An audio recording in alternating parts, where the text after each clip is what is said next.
the tank is super extended, and actually it works because their tank just died. Oh my goodness! Oh, what a shot! Oh my goodness! Hey, and another one. Ian going nuts. Noise, and it looks like they're expecting us to go from the other side because Amatra has come in and just kind of torn through. Chiaki gets. Oh my God! This Wow. is rolling.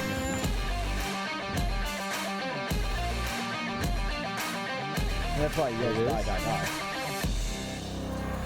Here it is. Yep. Oh, He's able to get 2 kills. nice.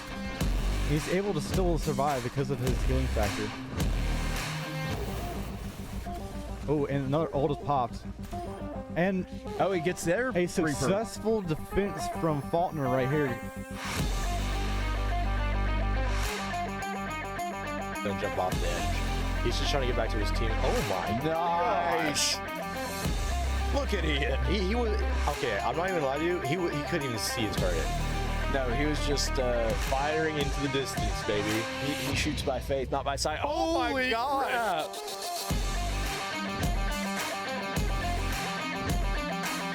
Nice. There's Harlow down. There's 2 and a down. Good gracious, Tom. Go Punch him, buddy. Punch him. Get him. Smack him.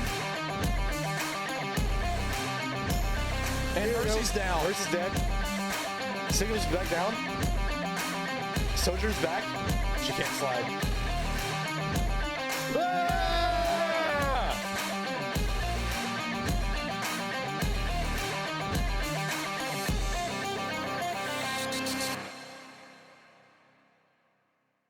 All right, and welcome in, folks. Thanks so much for being with us here for the broadcast. And we have a bit of an unusual situation here where we had some technical issues, and for whatever reason, our stream is not showing. So we're going to have to join the game actually already in progress. So it looks like they actually just finished one round, and that Faulkner lost that one.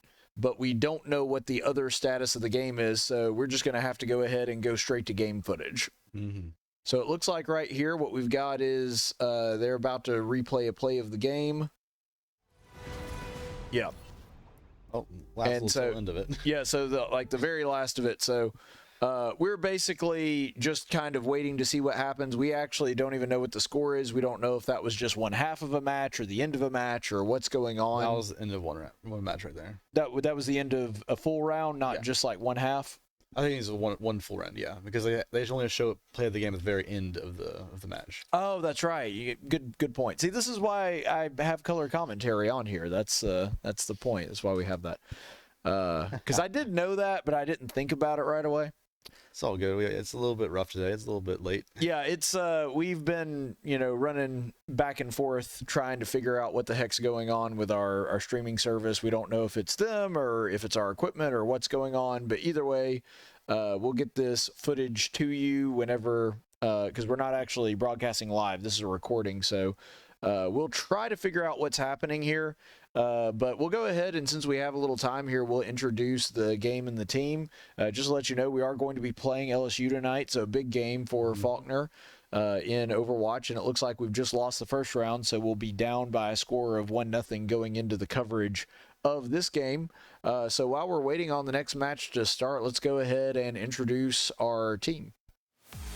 Playing tank, the captain, IND, Ian McFarland. Playing support, the Lieutenant, Shadow 4, Jesse Clark. Playing support, Chiaki, Payton, Provo.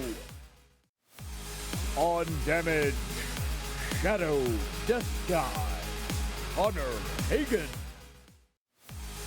Playing damage, Potato Dog, Brock Eckenrod. Okay, yeah, you can see in there we've got the guys, although I will make a note about our player intros. Brock is actually not playing tonight. I don't know why that intro wound up playing, but we have Zane instead. So Zane is actually the one in there, or Spong, as you might notice him. I don't think that Brock's actually going to be playing tonight. I know that he is in there, but oh yeah, and there's Spong right there. He notices that he's on screen. Guy loves the camera. Really does. He does. He's a fan. There's Chiaki in the bottom right. Redoing the player intro. Yeah, so hopefully it's her signature move. Oh yeah, for real. But we'll have to get into. It looks like we're back into game footage, so they're just getting ready to prepare their defenses. We're on the defensive. I would imagine since this is the second round, this is probably a payload mission. Different definitions. Yep. This is a hybrid right here. I'm pretty sure you have like a defense, and then you go into a payload push. And so right here, Faulkner is going to be trying their hardest to hold it off angle and defend really well. Yeah, and this is King's Row, so it's one of the more popular payload maps, I believe. Yeah, tonight is the debut match for Connor Hagin. Never played in a game before, so it's going to be interesting to see how he fares going into such a tense moment here. Is it pronounced Hagin? Yeah. Or Hagin, I don't know. I was about to say, have I been saying it wrong all these years? Because I do the team intros. I mean, I don't know. Connor could have said something to me. I'm awful with names. I'll ask him afterward. All right, top has been walled off. Tank goes down. Ian left out of mech. Mech goes down. Connor falls back into room. Yep. Gonna try to give himself some space to come back and cause some damage, make sure that they stay off point. Yeah. Spong getting sniped by Widow. Faulkner needs to pull out here. They're in a bad spot. Losing objective quite literally immediately as soon as it starts. LSU putting in a really good push and successfully taking it. You see Chiaki is holding backline extremely well. Getting heals all the way from the backline. You do know that Juno does have a healing drop off, which is unfortunate. Ian gets walled off. Could be bad for the captain here. Yeah, so Brig is one that we didn't really see a whole lot last year, but has gotten better in the meta, and we see Jesse trying to create some space with her, which she's really good at doing because she's kind of like a baby tank. But Connor able to keep Widowmaker right off the top here. Yeah, doesn't want her to get that high position where it's hard for her to hit, and takes off the line. Spong gets killed by their May. Yep. And with Spong and Chiaki both down, and now Shadow 4 going down as well, they're left with only 1 DPS and no supports. Unfortunately, since Connor was trying to keep Widowmaker off top right there for so long, he is actually suffering from his ult economy and does not have his ult yet. He could easily have ult here if he was dealing more damage to tank, but unfortunately is not able to. Yeah, this LSU team has also pushed payload almost halfway, so... Spong goes down. Sorry, that's not Spong. That's Jesse. Yeah, and it looks like Faulkner's having some issues with being staggered here. Yeah. Here we see IND trying to take them down using Doomfist. What I see here is, unfortunately, the team comp is not really going great in Ian's favor. He has a really good team, but what is happening here is that they just don't have any team cohesion, really. Yeah. Because having a Doomfist is really good, but when you have a Doomfist who is really great by himself, but just has a really good team that he's going against, it's really difficult because his team can't push in with him. Yep. And then he gets walled off like that, right there. Gets hit. We have Brig Shield, or Brig Rally, sorry. There goes Juno ult and Ramatra ult. Yep. That's going to put down at least 1 or 2. That's 1, 2, 3, 4. Connor being the last one left. Trying to get charged off on his ultimate before going down. Might be able to get in for the last fight, but it'd be really close. Well, now one thing that is an advantage is because they went down the way that they did, at least they're not going to be coming in different spots. Like, they're going to have all 5 of them there for that final push. So that is an advantage. Down. That Widowmaker is an absolute thorn in our side right now. Yep. Chiaki trying to do the best that she can to mitigate that. But that's the thing. Connor goes up and is able to take him. Yep. Their tank is low. 2 ults are here. Yeah, and IND's able to take down the May. Connor's And and the ult at this point. And Spong takes down Widow with his own Widow. Very good. I've seen Spawn do some pretty crazy stuff with the Widowmaker, but I haven't. You'd love to see it, really. Yeah, we're actually making some headway now. You can see that we're actually able to push up and push them off of payload, which is really nice. Yep. Unfortunately, unlike a regular game, once it's gone back so far, the progress is still saved in the top. Right. So even if you push it far back, you're only delaying the time. Yeah, the goal here really needs to be to keep them from touching at all. Because they're so close to the end and have so much time There you left. go, buddy. All right. If you can do a nasty flank here. Oh, and they try to get walled off there. Actually walking off their own tank, which is a little bit scary there, but he knew what he was doing. He's gonna ult here. Yep. Reaper ult Three gets kills. 3. Nice. Great ult from Connor. You know, Faulkner's defense was a little bit anemic here at the start of this thing, but they've really put up a wall here that has made it very hard for this LSU team to be able to get to point. Oh my gosh. Oh no. Oh no. Spong trying his best to get a snipe here, but just unable to hit that shot. Almost getting sniped himself. Falling back down.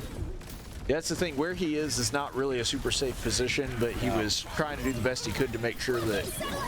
It's an advantageous position, but not a great position. Yeah, it's a good offensive position, but it's not a great defensive position. Yeah. Chiaki getting really low. Uh-oh. Connor going down. Payload on the move. Ian going down as well. Ian getting a kill. They need to Chiaki going touch down here as to well, stop. and that is going to be game here. Yep. They're not going to make it back. Unfortunately. Nope, that's it. All right, so with 2 minutes and 11 seconds left, they have been able to get payload there, which is not like an overwhelming amount of time, but it's enough to where it's going to be a challenge to be able to get payload there before they have 2 minutes 11 seconds left. So Yeah. that's the time to beat for Faulkner in this next round. Uh-huh. What I really was surprised in that round was that we actually never saw a good counter for Widow there. No. There's 2 really good counters for Widow right now. We have one who is Venture, because you can go straight towards the Widowmaker and have no harmful side effects. Like go underground, hit come out from underneath the ground, and then just go right back, displacing the Widowmaker, and then maybe even getting a kill on him. But we never saw that. Right. Another thing that he really do really good is a Sombra, and that's not just good for Widowmaker, that's good for every single player. Right. So you can use that to take down their tank, you can use that to take down their Widowmaker, you can take it down their support, so you can take it down any support as a Widowmaker, really. Or actually, sorry, you can take it out any of the supports as a Sombra. Yes. But right there, we could use a Sombra. We could use anything that was flying, really. If you have a really good Pharah, they can actually deal with Widowmaker decently. Now, do we have anybody that plays Pharah? Because I know it's not one we frequent. Ian can play Pharah. I know Ian can, but Right, but he's on tank. I don't think any of the DPS people right now we have can play Pharah. I know what their mains usually are, and I'm actually surprised I haven't seen one yet. Because Spong plays a really good Junkrat. Yes, he does. And there we go. All right, getting a good push in here. And they're going to need every second that they can to try to beat that time. Getting really close there. Ian goes in. Connor's down on the bottom. Oh, no. Getting low. Chiaki goes down. Ian goes down. Jesse goes down as well. Yeah, so now it's just DPS left. Connor's going to sit here and back trying to do something. Not sure what he's trying to do, but he's doing something. I think he's just kind of waiting there so that he doesn't rush in and get killed himself, just waiting for his team to get back. Which honestly, I would do the same. He's doing a very strong DPS line in backline right now. They have no clue where he is. There they go. Yep. There you go. He just popped out of nowhere there. And now we've got a Doomfist push. Oh. And Spong is able to get a kill on the main, the May. Ooh, really close. Unfortunate. Oh, man. Our Widowmaker just not matching up to theirs, unfortunately, because they actually switched to Ashe there. Getting outclassed, unfortunately. Yeah. Chiaki doing a good job of trying to... Jesse's doing great here. almost killing that Brigitte. Unfortunately, unable to get a confirm on it.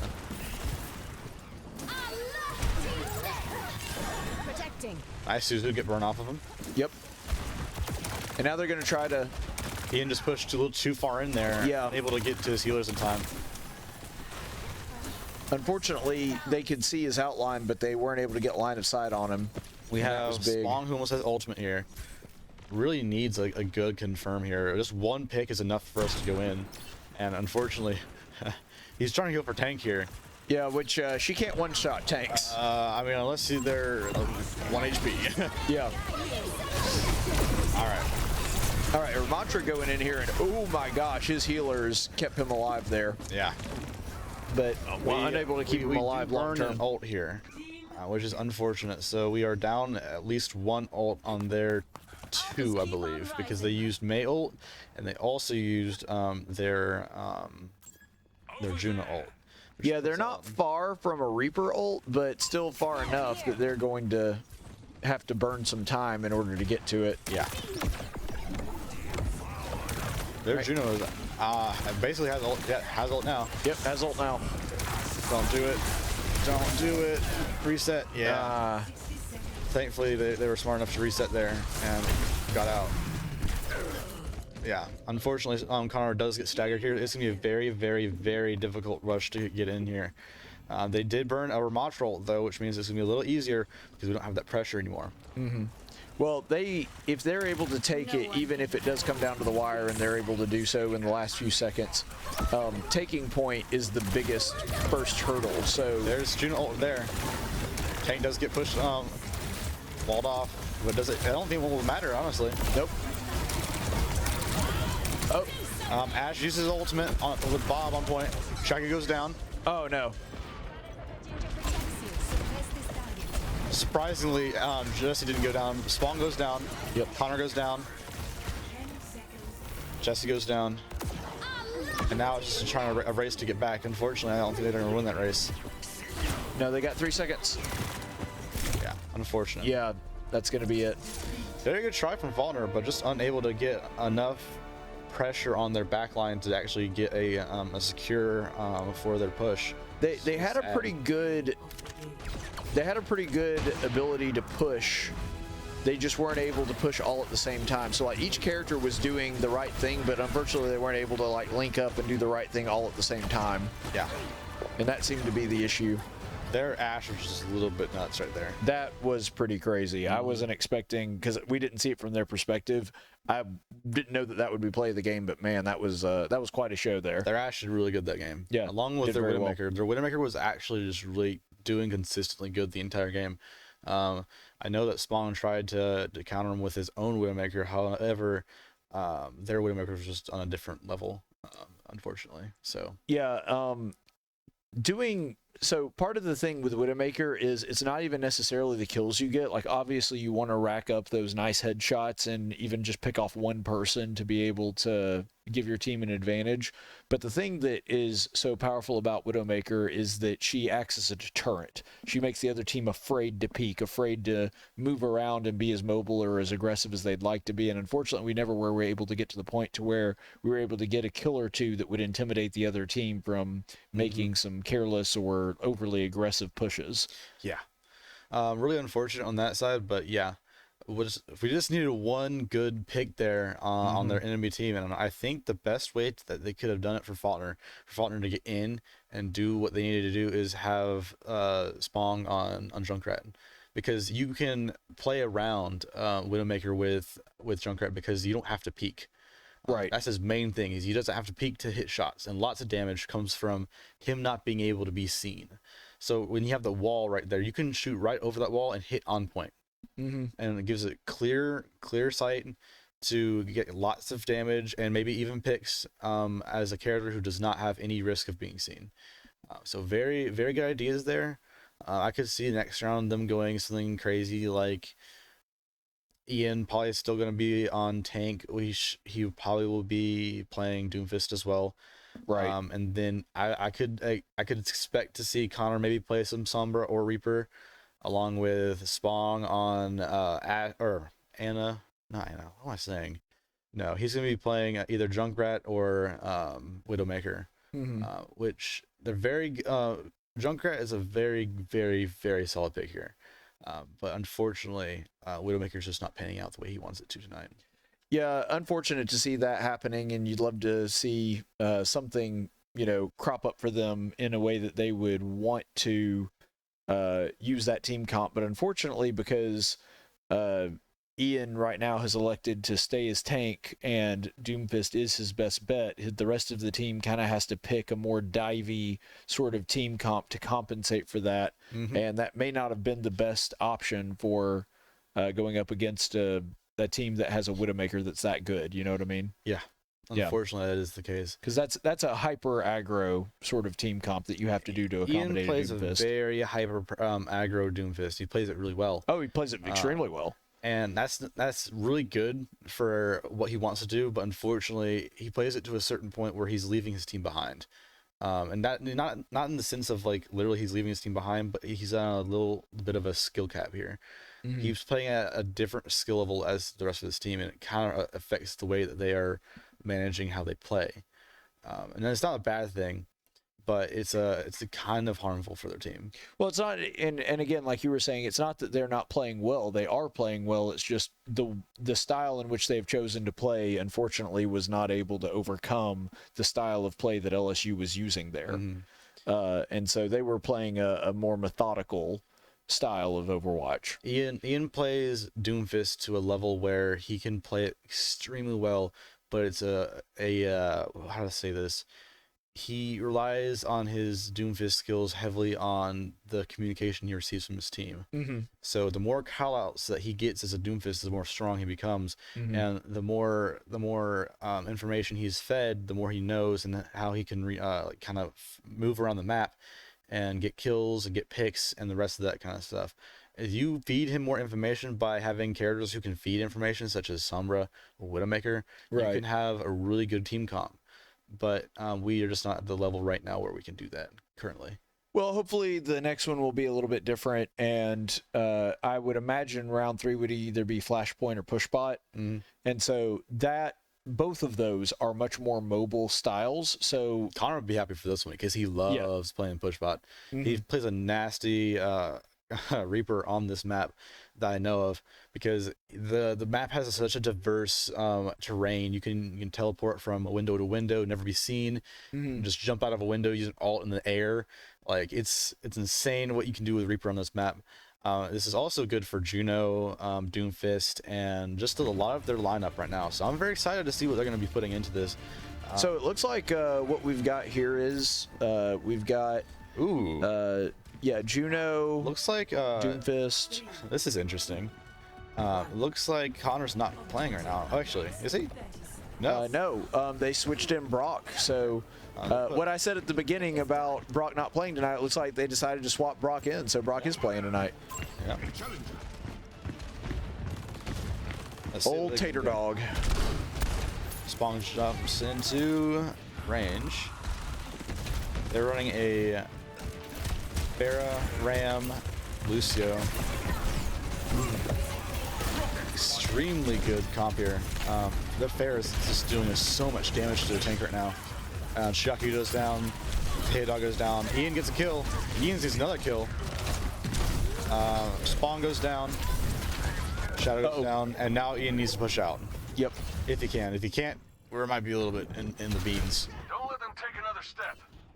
Yep, and they're able to take control of Robot. Ian was able to push out, so he's not. What's the word here? I'm looking for. I'm too tired for this. I'm sorry. He's not staggered. Yeah, there we go. We got the speed boost from Juno. Now about to go in and take Robot from right here. Tater Dog is switch off of Sojourn and switches quickly onto Cassidy. Becoming a very, very good counter for lots of characters.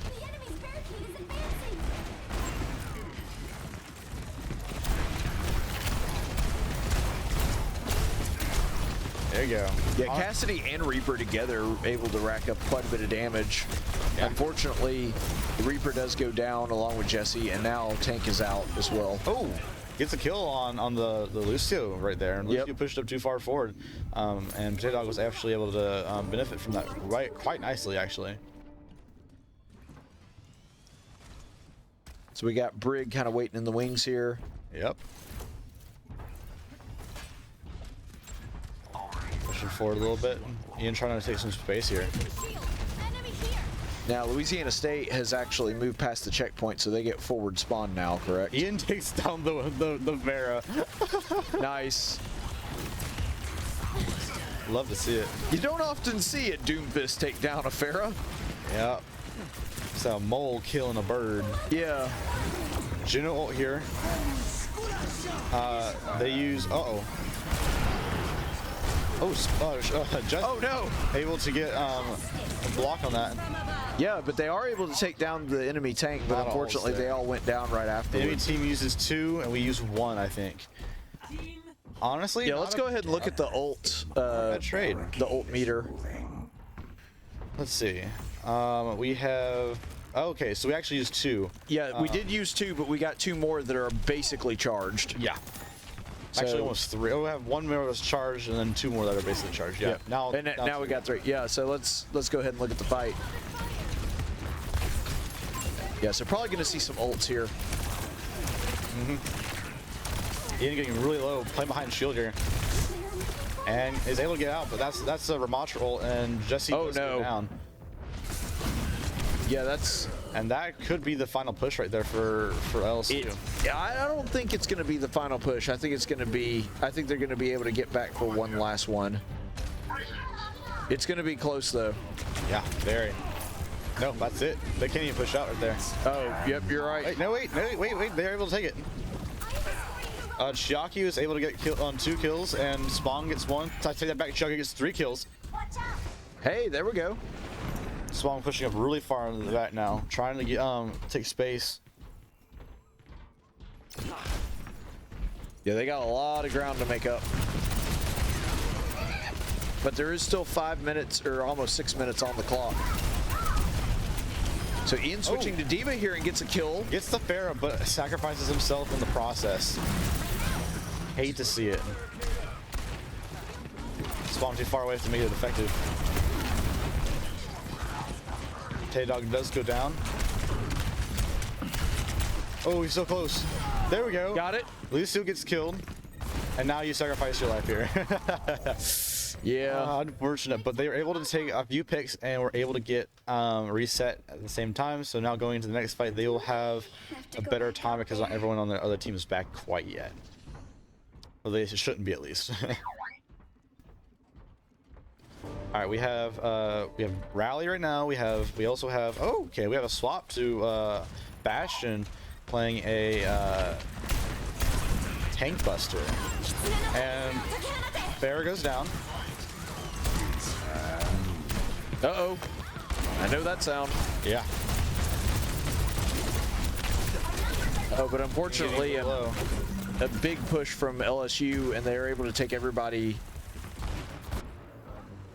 Yeah. This might be. This gonna be. Yeah, this is going to be down to the wire. Yeah. They are able to get it. They are. Yeah, and unfortunately, that's 3 wins for LSU, which means we have lost this one. LSU with a clean and solid push here, able to take it without really being contested very much. Very good job by LSU. You know, it seemed like Faulkner did a really good job of adjusting. But the problem was they weren't able to adjust quickly enough. Yeah. Because in each round, you notice at the tail end, suddenly Faulkner starts making a push and starts kind of trading back and forth with them to where it was kind of even. The problem is that always started way too late in the round for them to be able to, make that stick, because if you're going to get that far behind, then you have to be dominant at the end in order to make a comeback. And unfortunately, Faulkner was able to play even with them at the end of the rounds, but when you're that far behind, playing even's not good enough. Yeah, unfortunately, that is the case. That's just kind of the way that it goes. Proud of the way that the guys were able to adjust and make some noise there at the tail end of each of those 3 rounds, but unfortunately, just came up a little bit short and came a little bit too late for it to make a big difference in this one. You gotta admit it though, they stuck out to the end, so that's what we love to see. Yeah, that's the thing. I can tolerate losing. I can't tolerate quitting. And so if you have to pick between the two, I would much rather have a team that loses than quits. And they never did that. So, Yep. tried really hard tonight. Yeah, we did. And I can't wait for the next game because I'm pretty sure who we go against next week. Well, actually, we usually go over that in the post-game show. But next week's game is going to be... Sorry. University of Texas at Arlington. Okay. That sounds pretty cool. I think we'll be fine with that one. Yeah, so we've got University of Texas at Arlington. So we'll definitely be checking that out. And we're going to go ahead and go to the post-game show here in just a second. And we will be back in just a moment with a post-game interview. My name is Mike Harridge, and I teach computer science at Faulkner. Computer science at Faulkner is dramatically changing right now. It's an exciting time to be here. We're adding new students, which is exciting for all of us, but we're also growing in the content in which we deliver. We're adding new courses, we're adding new curriculums. It's a time that things seem to be really exciting and things seem to be really changing rapidly inside of our field.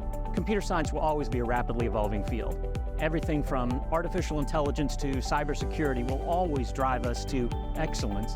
But here at Faulkner, we embrace that change as opposed to ignore it.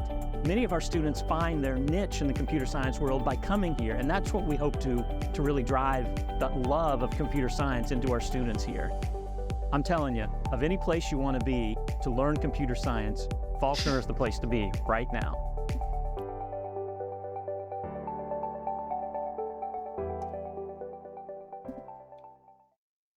All right, and we're back. Thanks so much for being with us here. Unfortunately, not able to come up with a win tonight against LSU, so Faulkner does fall to the Tigers by a score of 3-0. But here to give us a little insight into what was going on with the game, we're here to talk to Payton Provo, otherwise known as Chiaki in the game. Thank you so much for being with us, Payton. Thank you for having me. Yeah, absolutely. So I did want to ask you about the first game because I know that you were probably not privy to this.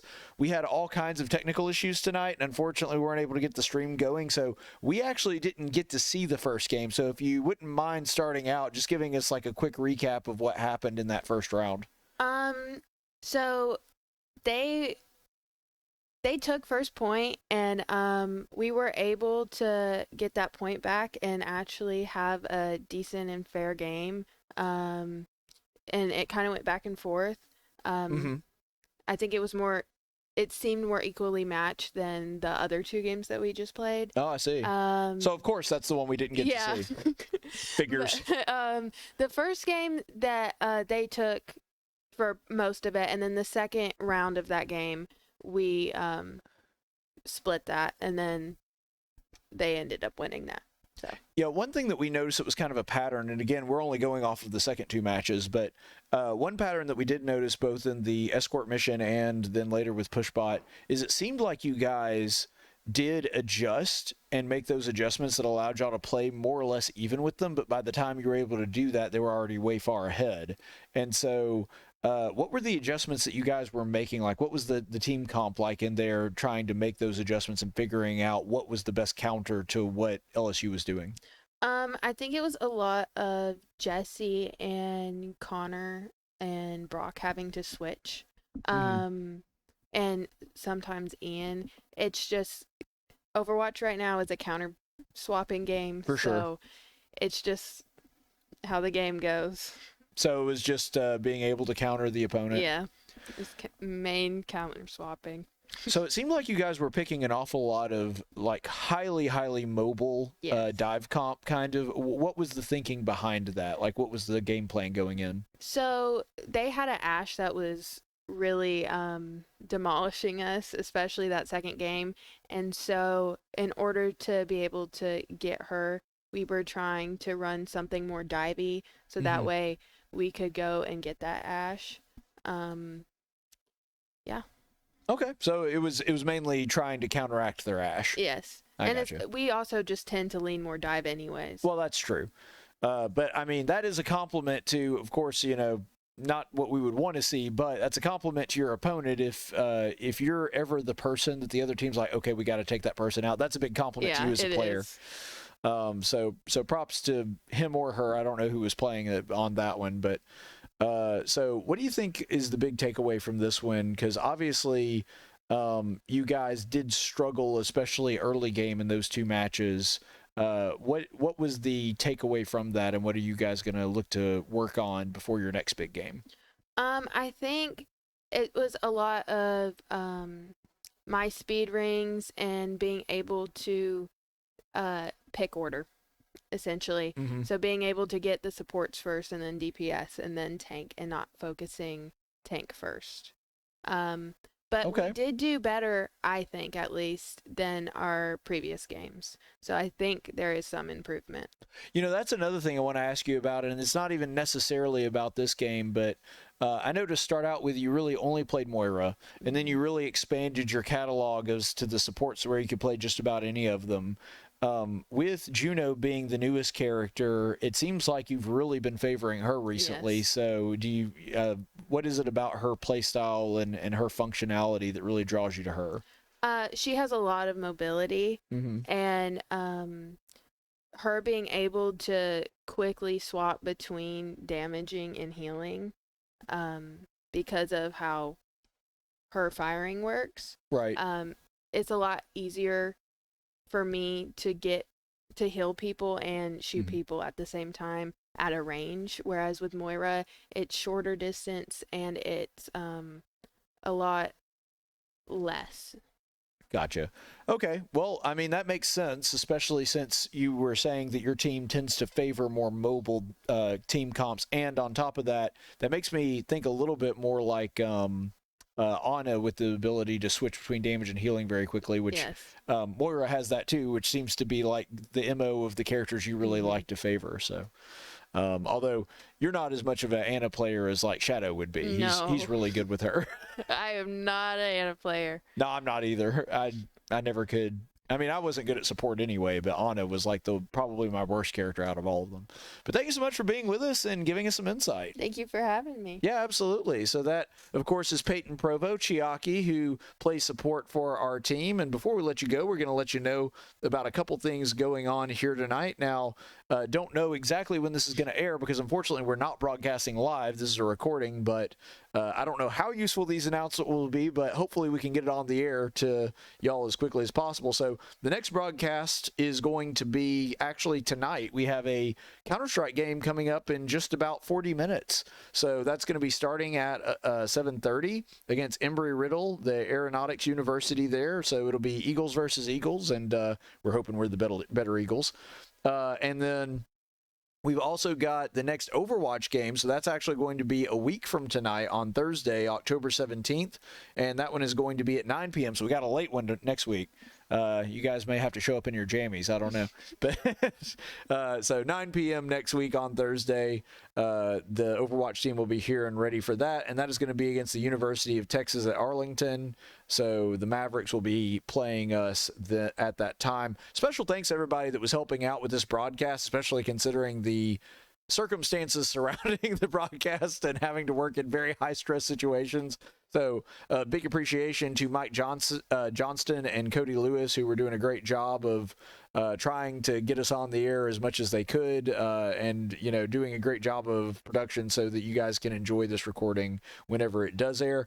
And also special thanks to my color commentator Josh, doing a great job of adding some flavor to the broadcast. Of course, I am your play-by-play announcer, head coach Caleb Colquitt, saying so long, and we will see you in just a little bit, hopefully, for that next game, and we will be back. A final score before we do wrap up is LSU 3, Faulkner 0. The Eagles just not able to seal the deal tonight, but they are going to be ready for that game against University of Texas at Arlington next week, so be sure to tune into that. Until that time, stay the course, friends. The preceding broadcast was an official presentation of Faulkner University. It may not be redistributed without the express written consent of the Faulkner University Athletic Department. Regitar USA Hi-Res Arena is sponsored by Regitar USA. The national anthem was performed by the Faulkner University Chorus. If you would like to learn more about the Faulkner Esports program, visit our official website at faulknereagles.com or follow us on Discord, Facebook, Twitter, Twitch, and Instagram for all the latest news and events. Thank you for watching, and soar Eagles!